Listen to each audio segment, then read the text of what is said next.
Today we're going to be learning how to trace the different values within our paintings that we created last week. To begin, you're going to take your thin Sharpie and outline the glue lines. Remember that we traced our pencil lines with those glue lines, so we're going to trace both sides of that glue line to give everything a nice outline.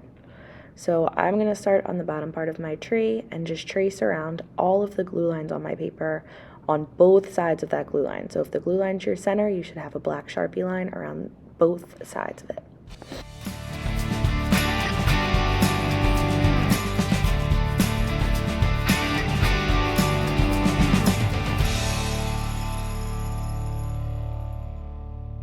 Once you're finished tracing your glue lines, you'll begin tracing the values within your painting. I would recommend starting with the big changes that you see first. I saw that in my sky I had some really light, almost white spaces and some really dark violet spaces. So I'm going to start by tracing over the big spaces that I see first where the value changes. I want you guys to keep in mind that we are trying to trace the identical shapes. We're not just going to go in with our Sharpie and circle areas where it looks different. We want to trace exactly where the paint left its marking. So that could be where your brush stroke is or where the paint started to bleed in on itself. So we're going to go nice and slow, start with your big areas, and as you do the large areas, I promise you'll start to see those little changes in smaller areas. If you don't have a lot of variety in your values, then we'll find some spaces.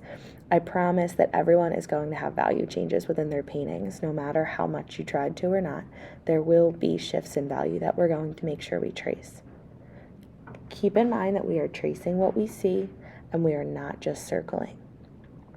We're going to fill our whole painting with our tracing of our values. So I'm going to do my sky, then my grass, and then my tree. And as you work, you're going to see more changes in value than you do initially. As you block off different sections, your eyes will travel to new ones. So just start with your big sections so you don't get too bogged down, and work through your whole painting and go back into those big sections as you work. Take your time, have fun, and make sure you find all those values hidden within your paintings.